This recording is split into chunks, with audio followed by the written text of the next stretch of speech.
Hello friends, एक बार फिर आपका स्वागत है हमारे YouTube channel GS exam solution में। दोस्तों, मैं यूपी ट्रिपल एस सी पेट एग्ज़ाम के लिए गुप्त वंश का टॉपिक लेकर आया हूं, जिसमें आप गुप्त वंश के बारे में सभी क्वेश्चंस देखेंगे, जो बस ऑब्जेक्टिव टाइप के प्रश्न रहेंगे और आपको सही सही जवाब देने हैं।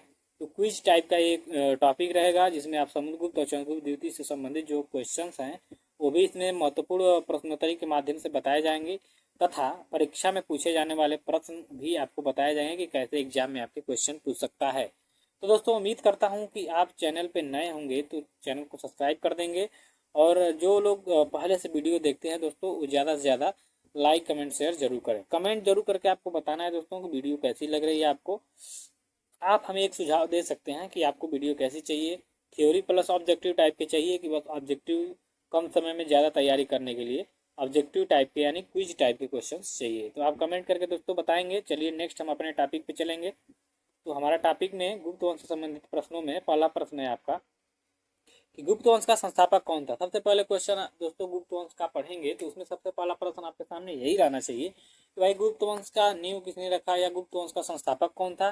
तो आपके सामने ऑप्शन ए है आपका, एक मिनट, ये है आपका कि श्रीगुप्त, बी है चंद्रगुप्त प्रथम, सी है समुद्रगुप्त और डी है चंद्रगुप्त विक्रमादित्य। तो देखिए दोस्तों, गुप्त वंश का संस्थापक आपका श्रीगुप्त था, ठीक है, जिसका शासन काल 240 ईस्वी से 280 ईस्वी तक था। ये ईसा पूर्व नहीं है दोस्तों, ये ईस्वी तक है, ठीक है, याद रखेंगे। ठीक, तो आपको क्या करना है कि श्रीगुप्त जो है यह गुप्त वंश का संस्थापक था, और इसका शासन काल 240 ईस्वी से 280 ईस्वी तक था, ठीक है, 280 ईस्वी तक।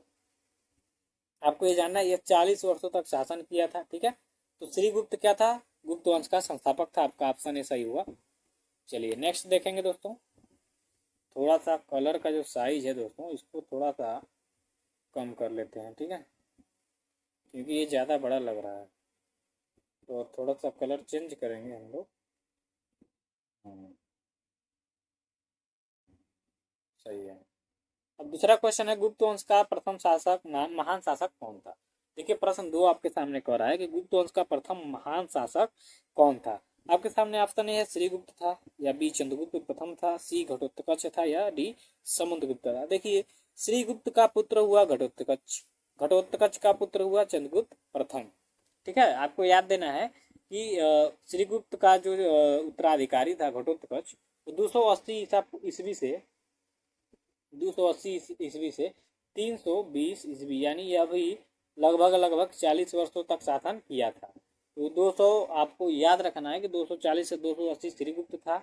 उसके बाद 280 ईस्वी से 320 ईस्वी तक इसका पुत्र घटोत्कच शासन किया। इसके बाद आया आपका चंद्रगुप्त, चंद्रगुप्त प्रथम, यह 320 ईस्वी में गद्दी में बैठता है, ठीक है। तो चलिए देखते हैं इसके बारे में। तो गुप्त वंश का प्रथम महान शासक था आपका चंद्रगुप्त प्रथम। आपका ऑप्शन बी हो जाएगा सही। चलिए प्रश्न संख्या 3 आप देखेंगे, जल्दी जल्दी से देखेंगे दोस्तों, क्वेश्चन भी ज्यादा हैं। तो गुप्त संवत 319 से 320 की शुरुआत किसने किया। यानी गुप्त संवत जो है वो 319-20 के मध्यम से चालू हुआ था दोस्तों, जब ये चंद्रगुप्त प्रथम राजगद्दी पर बैठा था, तभी से गुप्त संवत इसने चालू किया था। तो उसका शुरुआत 319 या 20 में हुआ था। इसको शुरुआत करने वाला कौन था दोस्तों, आपके सामने ऑप्शन है श्रीगुप्त, घटोत्कच, चंद्रगुप्त प्रथम और समुद्रगुप्त। देखिए घटोत्कच का शासनकाल 320 में खत्म हो जाएगा। 320 में चंद्रगुप्त प्रथम जो है गद्दी पे बैठेंगे। तो चंद्रगुप्त मौर्य चंद्रगुप्त प्रथम ही है, क्या करेंगे, गुप्त संवत की शुरुआत करेंगे। कब, 319 या 20 में, ठीक है। तो आपका राइट आंसर सी होगा, चंद्रगुप्त प्रथम। चलिए अगला क्वेश्चन आप देखेंगे। प्रश्न संख्या 4 है कि भारत का नेपोलियन किसे कहा जाता है। आपके सामने ऑप्शन ये है चंद्रगुप्त प्रथम, घटोत्कच, चंद्रगुप्त विक्रमादित्य और डी समुद्रगुप्त। तो आपका जो इसका राइट आंसर होगा भारत का नेपोलियन, वह समुद्रगुप्त होगा, ठीक है। इसका ऑप्शन डी होगा सही। इसने 100 में राजाओं को हराया था, और पूरे भारत से लेके और विदेशों तक भी इसने क्या किया था, सिंध पूरा जीत लिया था दोस्तों। तो पूरे आर्यावर्त को जीतने वाला था, इसलिए इसको भारत का नेपोलियन कहा जाता है, ठीक है। तो ऑप्शन डी आपका सही होगा। चलिए प्रश्न 5 देखेंगे। समुद्रगुप्त का दरबारी कवि कौन था। आपका सामने ऑप्शन है हरिशेर, ऑप्शन बी है बाणभट्ट, सी है वसुमित्र और डी है चाणक्य। तो चंद्रगुप्त का दरबारी कवि था हरिशेन। हरिशेन दोस्तों ये आपका जो है इलाहाबाद प्रशस्ति लेख की रचना की है। ठीक है, इलाहाबाद प्रशस्ति लेख की रचना हरिशेन ने किया है। तो आपका ऑप्शन ए होगा कि समुद्रगुप्त का दरबारी कवि हरिशेन था। ठीक है, चलिए प्रश्न 6 देखेंगे आप कि गुप्त वंश में अश्वमेध कर्ता की उपाधि धारण किसने किया था। आपके सामने ऑप्शन ए है चंद्रगुप्त, समुद्रगुप्त, घटोत्कच या चंद्रगुप्त द्वितीय। तो दोस्तों समुद्रगुप्त ने अश्वमेध कर्ता का जो उपाधि है यह धारण किया था। कौन? समुद्रगुप्त। ठीक है, ऑप्शन बी आपका सही होगा। चलिए प्रश्न संख्या 7 देखेंगे दोस्तों।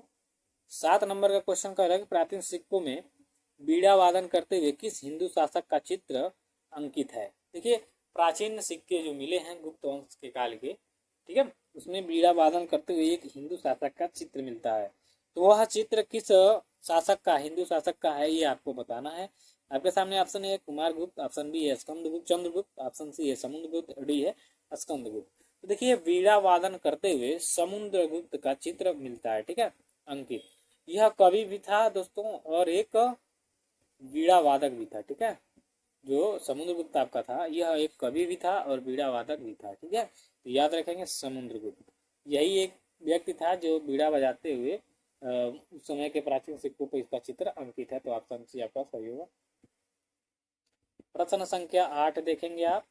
गुप्त शासकों में किस शासक को कविराज कहा गया है। देखिए कवि की बात अभी मैंने किया है तो जाहिर सी बात है आपका ऑप्शन डी होगा, कविराज यह समुद्रगुप्त को कहा जाता है क्योंकि यह कवि भी था और एक वीणा वादक भी था। ठीक है, और ब्रांडेड आदमी था, ये नहीं है कि हल्का फुल्के में नहीं, यह बहुत ही मतलब बेहतरीन कवि भी थे और वीणा वादक भी थे। ठीक है, समुद्रगुप्त जो है यह उस समय गुप्त शासकों में कविराज की उपाधि इनको दी गई है।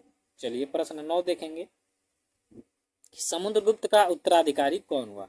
तो समुद्रगुप्त का उत्तराधिकारी कौन हुआ दोस्तों। आपके सामने ऑप्शन है चंद्रगुप्त द्वितीय, कुमारगुप्त, स्कंदगुप्त और विष्णुगुप्त। तो चंद्रगुप्त द्वितीय जो है यह उत्तराधिकारी हुआ समुद्रगुप्त का। अब चंद्रगुप्त द्वितीय जो है यह दोस्तों बहुत इंपॉर्टेंट आदमी होने वाला है क्योंकि इनके शासनकाल में ही बहुत सारे विद्वान रहेंगे, बहुत सारी खोज भी होंगी और बहुत सारी चीजें भी है।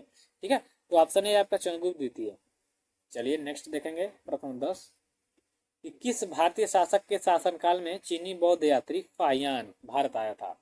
तो आपके सामने ऑप्शन है समुद्रगुप्त, चंद्रगुप्त द्वितीय, स्कंदगुप्त और श्रीगुप्त। तो चीनी बौद्ध यात्री जो था फाहियान यह चंद्रगुप्त द्वितीय के शासनकाल में भारत आया था। बहुत इंपॉर्टेंट है दोस्तों, वेरी इंपॉर्टेंट, इसको कर लीजिए और इसको नोट डाउन कर लीजिए। वेरी इंपॉर्टेंट है दोस्तों, ये एकदम से इंपॉर्टेंट है, ध्यान देंगे इसको।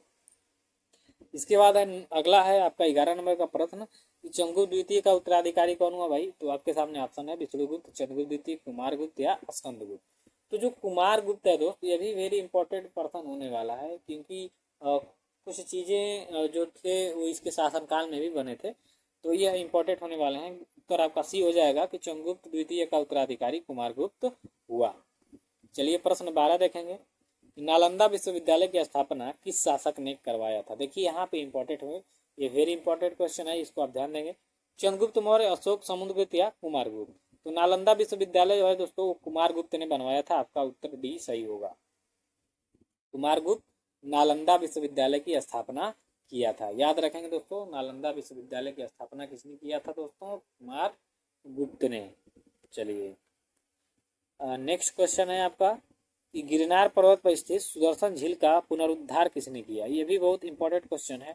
आपके सामने ऑप्शन है स्कंदगुप्त, कुमारगुप्त, समुद्रगुप्त या अशोक। तो सुदर्शन झील जो है इसका पुनरुद्धार किया था आपका स्कंदगुप्त ने। आपका ऑप्शन सही ए होगा। ठीक है, चलिए प्रश्न 14 आप देखेंगे कि हुणों का आक्रमण किसके शासनकाल में प्रारंभ हुआ। आपके सामने ऑप्शन है कुमारगुप्त, बी है स्कंदगुप्त, सी है विष्णुगुप्त और डी है अशोक। तो हुरों का आक्रमण जो है दोस्तों स्कंदगुप्त के शासन में प्रारंभ हो जाएगा। इससे पहले हुर आक्रमण करते थे लेकिन उनको विफल कर दिया जाता था गुप्त शासकों द्वारा, लेकिन स्कंदगुप्त के समय ये प्रारंभ कर देंगे पूरा अच्छी तरह से। ठीक है, तो ऑप्शन बी आपका हो जाएगा सही। 15 नंबर का प्रश्न देखेंगे दोस्तों, कुमारगुप्त का उत्तराधिकारी कौन हुआ। आपके सामने ऑप्शन ए है विष्णुगुप्त, समुद्रगुप्त, स्कंदगुप्त और घटोत्कच। तो कुमारगुप्त का उत्तराधिकारी जो था स्कंदगुप्त हुआ। ठीक है, इसी समय हुणों का आक्रमण प्रारंभ हुआ ठीक है, तो उत्तर आपका सी हो जाएगा। प्रश्न आप 16 देखेंगे कि अंतिम गुप्त शासक कौन था। आपके सामने ऑप्शन है समुद्रगुप्त, कुमारगुप्त, स्तंभगुप्त और विष्णुगुप्त। तो अंतिम गुप्त जो शासक था दोस्तों विष्णुगुप्त था। ठीक है, विष्णुगुप्त, उत्तर आपका डी हो जाएगा सही। इसके बाद से गुप्त वंश का पतन हो जाता है। ठीक है, चलिए नेक्स्ट देखेंगे आप कि गुप्त साम्राज्य की सबसे बड़ी प्रादेशिक इकाई देश थी। ठीक है, देखिए यहाँ पे आप ध्यान देंगे कि गुप्त साम्राज्य की सबसे बड़ी प्रादेशिक इकाई क्या थी, देश थी। ठीक है, जिसके शासक को क्या कहा जाता था। देखिए गुप्त साम्राज्य की सबसे बड़ी प्रादेशिक इकाई तो देश है, तो उसके शासक को क्या कहा जाता था, गोपना, उपरीक, विषयपति या ग्रामिक। तो गोपना जो है यह जो देश था इसके शासक को कहा जाता था। ठीक है, जो गुप्त साम्राज्य की सबसे बड़ी प्रादेशिक इकाई देश थी, इसके शासक को गोपना कहा जाता था। क्या कहा जाता था दोस्तों, गोपना। ठीक है, गोपना कहा जाता था। आपका ऑप्शन यह होगा सही। चलिए 17 नंबर का हो गया। 18 देखेंगे कि गुप्त काल में पुलिस विभाग का मुख्य अधिकारी क्या कहलाता था। आपके सामने ऑप्शन ए है उपारिक, बी है दंडपाशिक, सी है महत्तर और डी है चाट। ठीक है, तो ऑप्शन बी आपका सही होगा, दंडपाशिक। पुलिस विभाग का जो मुख्य अधिकारी होता था उसको हम दंडपाशिक कहते हैं। दंड से समझ लीजिए कि दंड देने वाला। ठीक है, तो कौन देता है दंड दोस्तों, तो पुलिस जो पकड़ता है वही दंड देता है। ठीक है, तो दंडपाशिक, तो पुलिस का मुख्य अधिकारी दंडपाशिक कहलाता था। आपका उत्तर बी हो जाएगा। ठीक है, चलिए प्रश्न 19 देखेंगे कि पुलिस विभाग के साधारण कर्मचारियों को क्या कहा जाता था। देखिए पुलिस विभाग में जो मुख्य अधिकारी होता था उसको तो हम दंडपाशिक कहते थे, लेकिन जो साधारण कर्मचारी हैं उनको क्या कहा जाता था दोस्तों, तो आपके सामने ऑप्शन है दंडपाशिक, ग्रामिक, चाट एवं भाट और पेट।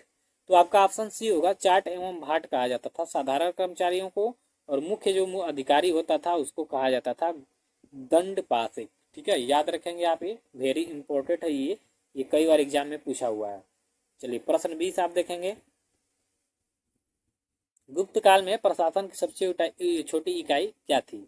आपके सामने ऑप्शन है देश, राज्य, ग्राम समूह या ग्राम। तो प्रशासन की सबसे छोटी इकाई थी वो ग्राम थी। आपका ऑप्शन डी होगा ग्राम। ठीक है, ग्राम जो थी वो गुप्त काल में प्रशासन की सबसे छोटी इकाई हुआ करती थी। चलिए प्रश्न नंबर 21 का देखेंगे, तो गुप्त काल में सर्वाधिक महत्वपूर्ण व्यापारिक केंद्र कौन था। आपके सामने ऑप्शन ए है उज्जैन, बी है मथुरा, सी है मगध और डी है प्रयाग। तो गुप्त काल में बात करेंगे कि सर्वाधिक महत्वपूर्ण व्यापारिक केंद्र कौन था, तो उज्जैन था। ठीक है, आपका ऑप्शन ए होगा उज्जैन। चलिए फटाफट नेक्स्ट देखेंगे, प्रश्न 22 में सबसे ज्यादा सोने के सिक्के किस काल में प्रचलित हुए दोस्तों। आपके सामने ऑप्शन है कुषाण काल में, गुप्त काल में, मौर्य काल में और शक काल में। तो गुप्त काल में दोस्तों सबसे ज्यादा सोने के सिक्के प्रचलित हुए थे। कुषाण काल में आपके उसके चलेंगे, सातवाहन में तो शीशे के चलते हैं कुषाण काल में। ठीक है, ये गुप्त काल में है जो सोने के ज्यादा सिक्के चलेंगे। ठीक है, तो सब इंपॉर्टेंट है ये वेरी, कि सबसे ज्यादा सोने के सिक्के किस काल में चले थे दोस्तों, तो गुप्त काल में। चलिए नेक्स्ट देखेंगे, प्रश्न 23 है, पहली बार किसी के सती होने का प्रमाण 510 ईस्वी के भानुगुप्त के किस अभिलेख में मिलता है। देखिए वेरी इंपॉर्टेंट है, सबसे पहले सती होने का प्रमाण कब मिलता है, तो 510 ईस्वी में भानुगुप्त के एक अभिलेख से मिलता है, जिसका क्या नाम है दोस्तों। आपके सामने ऑप्शन है कौशाम्बी अभिलेख, इलाहाबाद प्रशस्ति अभिलेख, एरड़ अभिलेख या जूनागढ़ अभिलेख। तो इसका राइट आंसर सी होगा, एरड़ अभिलेख से एक 510 ईस्वी में भानुगुप्त के अभिलेख है इस एरड़ अभिलेख। ठीक है, तो इससे एक सती होने का प्रमाण मिलता है, जिसमें किसी भोजराज की मृत्यु के बाद उसकी पत्नी के सती होने का उल्लेख है। किसी कोई भोजराज है, इसके मृत्यु के बाद उसके पत्नी के सती होने का उल्लेख मिलता है एरड़ अभिलेख से। 510 ईस्वी के भानुगुप्त का अभिलेख है एरड़ अभिलेख इसमें। ठीक है, तो उत्तर आपका सी होगा, ध्यान देंगे। प्रश्न 24 है आपका, किस काल को भारत का स्वर्ण युग कहा जाता है। वेरी इंपॉर्टेंट कर लीजिए ये, किस काल को भारत का स्वर्ण युग कहा जाता है। आपके सामने ऑप्शन है मौर्य युग, शक युग, कुषाण युग या गुप्त काल। तो गुप्त काल का दोस्तों भारत का स्वर्ण युग कहा जाता है, क्योंकि इस समय सब चीज एकदम, मंदिरों का भी निर्माण हो रहा था दोस्तों, नई नई चीजों का खोज हो रहा था, कभी भी अपनी नई नई रचनाएं कर रहे थे, और लोग प्रजा में संतोष का भाव था, व्यापार भी उन्नति में था, मतलब बहुत ही जबरदस्त व्यवस्था चल रही थी गुप्त काल में, इसलिए इसको भारत का स्वर्ण युग कहा जाता है। ठीक है, तो ऑप्शन डी आपका सही होगा। चलिए नेक्स्ट क्वेश्चन है 25, गुप्त काल में वेश्यावृत्ति करने वाली महिलाओं को क्या कहा जाता था। तो गुप्त काल में जो वेश्यावृत्ति करती थी महिलाएं, उनको क्या कह के पुकारा जाता था। आपके सामने ऑप्शन है गणिक, कुट्टनी, वैश्या और ये सभी। तो गणित जो है यह वेश्यावृत्ति करने वाली महिलाओं को कहा जाता था। उत्तर आपका ही हो जाएगा सही। प्रश्न 26 देखेंगे कि गुप्त सम्राट किस धर्म के अनुयायी थे, यानी गुप्तों में जो गुप्त शासक हुए वो मुख्यतः कौन से धर्म को फॉलो करते थे। आपके सामने ऑप्शन ए है बौद्ध धर्म, बी है वैष्णव धर्म, सी है शैव धर्म और डी है जैन धर्म। तो देखिए जो गुप्त सम्राट होते थे वो वैष्णव धर्म के उपासक थे, ठीक है, यानी वैष्णव धर्म को मानने वाले थे, ठीक है। इस समय बहुत सारे हिंदू मंदिरों का भी निर्माण हुआ, जैसे विष्णु का मंदिर तिगवा जबलपुर मध्य प्रदेश, शिव मंदिर जो है भूमरा नागौद मध्य प्रदेश में, पार्वती मंदिर जो है नैना कुठार मध्य प्रदेश में, मतलब ज़्यादा मध्य प्रदेश में हुआ है। एक है आपका दशावतार मंदिर जो देवगढ़ ललितपुर उत्तर प्रदेश में है। शिव मंदिर जो है खो नागौद उत्तर प्रदेश में है, और भीतर गांव मंदिर लक्ष्मण मंदिर ये भी कानपुर उत्तर प्रदेश में है, ईंटों से निर्मित, ठीक है। तो ये सारे मंदिरों का निर्माण गुप्त काल में हुआ था, जिसमें दशावतार मंदिर बहुत ही फेमस है, ठीक है, दशावतार मंदिर, ठीक। इसको आप याद रखेंगे, ललितपुर उत्तर प्रदेश में ये पड़ता है। तो यह आपका है, ठीक है। तो उस समय बहुत सारे ज़्यादा शैव धर्म के उपासक थे, जो अरे शैव का वैष्णव धर्म के जो गुप्त सम्राट थे, ठीक है। चलिए प्रश्न 27 देखेंगे आप कि अजंता की गुफाएं बौद्ध धर्म की किस शाखा से संबंधित है। देखिए अजंता की जो गुफाएं हैं वो बौद्ध धर्म की किस शाखा से बिलोंग करती हैं दोस्तों। तो आपके सामने ऑप्शन है दिगंबर, हीनयान, महायान और श्वेतांबर। तो जो अजंता की गुफाएं में बौद्ध धर्म है उसका चित्र अंकित, तो महायान जो है उससे क्या है कि इस शाखा से महायान शाखा से संबंधित है, ठीक है। तो बौद्ध धर्म जो अजंता की गुफा है वह महायान शाखा से संबंधित है। चलिए नेक्स्ट क्वेश्चन आप 28 देखेंगे। चंद्रगुप्त द्वितीय के शासनकाल में संस्कृत भाषा का सबसे प्रसिद्ध कवि कौन था। चंद्रगुप्त द्वितीय मैंने बताया कि बहुत ही बढ़िया राजा थे, इनके शासनकाल में बहुत बढ़िया व्यवस्था थी, ठीक है। तो इन्हीं के एक कवि थे जो संस्कृत भाषा के सबसे प्रसिद्ध कवि हुए, वो कौन थे। तो विष्णु शर्मा थे, या ब्रह्मगुप्त, या कल्लड़, या कालिदास। तो कालिदास जो है वो चंद्रगुप्त द्वितीय के शासनकाल में थे, इनके राज दरबारी थे, उत्तर डी होगा। और आप कालिदास के बारे में जानते ही हैं कि बहुत ज़बरदस्त ग्रंथ लिखे हैं ये संस्कृत में, जिसमें अभिज्ञान शकुंतलम आपका बहुत ही इम्पोर्टेंट है, और बहुत सारे इन्होंने किताबें भी लिखे हैं। जैसे कालिदास की जो मेन कृति है अभिज्ञान शाकुंतलम, जो राजा दुष्यंत और शकुंतला की प्रेम कथा है, तो संस्कृत में इन्होंने लिखा था। तो मतलब ये बहुत ही इम्पोर्टेंट पर्सन थे उस समय, कालिदास जी महान कवि थे। इनको महान भारत का वो क्या बोला जाता है इनको, सॉरी दोस्तों याद नहीं आ रहा है, शेक्सपियर, कालिदास को भारत का शेक्सपियर कहा जाता है, ठीक है, याद रखेंगे। 29 नंबर का प्रश्न है कि चंद्रगुप्त द्वितीय के दरबार में रहने वाला आयुर्वेदाचार्य कौन था। आपके सामने ऑप्शन है धन्वंतरी, चरक, सुश्रुत या वाराणसी। धन्वंतरी आपका सही होगा, यह चंद्रगुप्त द्वितीय के, देखिए चंद्रगुप्त द्वितीय के दरबार में भी नवरत्न थे जो बहुत ही जबरदस्त थे, ठीक है। देखिए जैसे अभी कालिदास को आपने देखा कि वो महान कवि थे, अब दूसरे नंबर पे धन्वंतरी जो महान चिकित्सक थे, ठीक है, आयुर्वेदाचार्य थे, बहुत ही इंपॉर्टेंट पर्सन थे ये, ठीक है। तो ये आपका ए हो गया इसका राइट आंसर। चलिए अब ये आर्यभट्ट भी इनके दरबार के दरबारी थे, ठीक, जो बहुत इंपॉर्टेंट पर्सन है ये। शून्य का सिद्धांत भी इन्होंने दिया था, सर्वप्रथम इन्होंने यही बताया था कि पृथ्वी जो है सूर्य के चारों ओर चक्कर लगाती है, सोच लीजिए बिना दूरबीन के। तो प्रश्न 30 देखेंगे कि आर्यभट्टियम एवं सूर्य सिद्धांत नामक ग्रंथ किसने लिखा है। ऑप्शन ए आपका विष्णु शर्मा, बी आर्यभट्ट, सी है नागार्जुन, डी है कालिदास। तो बी आपका आर्यभट्ट हो जाएगा। आर्यभट्टियम और सूर्य सिद्धांत का जो प्रतिपादन किया था, ग्रंथ लिखे थे, वो आर्यभट्ट ने लिखा था। और आर्यभट्ट से आप जानेंगे दोस्तों कि चंद्रगुप्त द्वितीय के शासनकाल में रहने वाले वैज्ञानिक थे, खगोल शास्त्री थे, इनको बोलेंगे, ठीक है। और यह बहुत इंपॉर्टेंट पर्सन थे, क्यों, क्योंकि इन्होंने ही शून्य का खोज किया था, और इन्होंने ही सर्वप्रथम बताया था कि जो पृथ्वी है सूर्य के चारों ओर घूमती है, ठीक है। अन्य कई भी चीज़ें इन्होंने बताया है। चलिए नेक्स्ट देखेंगे। प्रश्न आ ही गया कि 31 में कि किसने सर्वप्रथम बताया था कि सूर्य पृथ्वी के चारों ओर घूमती है। तो अभी मैंने बताया कि आर्यभट्ट ने ही बताया था कि पृथ्वी जो है सूर्य के चारों ओर घूमती है। ऑप्शन सी आपका सही होगा।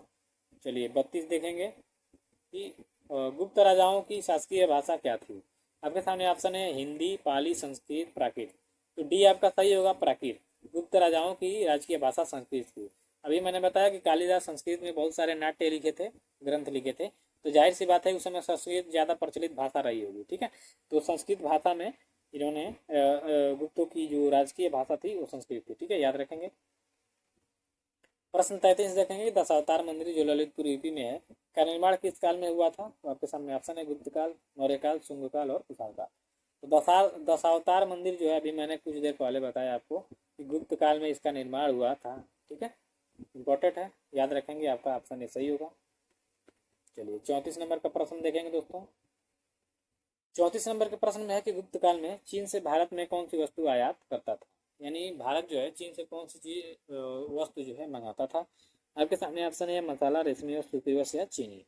तो रेशमी वस्त्र दोस्तों भारत चीन से मंगाता था। ठीक है, ऑप्शन बी आपका सही हो जाएगा। 35 नंबर का प्रश्न देखेंगे कि शून्य का आविष्कार किसने किया था? इससे पहले मैंने अभी चर्चा किया था, आर्यभट्ट ने। तो शून्य का आविष्कार जो है आर्यभट्ट ने किया था। आपका ऑप्शन सी होगा राइट। 36 नंबर का प्रश्न देखेंगे कि गुप्त शासकों द्वारा जारी किए गए चांदी के सिक्कों को क्या कहते थे? ठीक है, तो आपके सामने ऑप्शन है मुद्रा, पर्ण, दिनार या रूपक। तो डी आपका सही हो जाएगा, रूपक कहते थे। चांदी के सिक्के जो गुप्त शासक जारी किए थे उसको रूपक कहा जाता था। ठीक है, तो दोस्तों इसके साथ ही आपका यह क्वेश्चन जो होता है समाप्त। और चैनल को सब्सक्राइब कर दीजिए, करना ना भूलिएगा दोस्तों। और कमेंट जरूर करके बताइएगा दोस्तों आपको वीडियो कैसी लगी। उसके बाद ज़्यादा से ज़्यादा शेयर करिए। Thank you so much.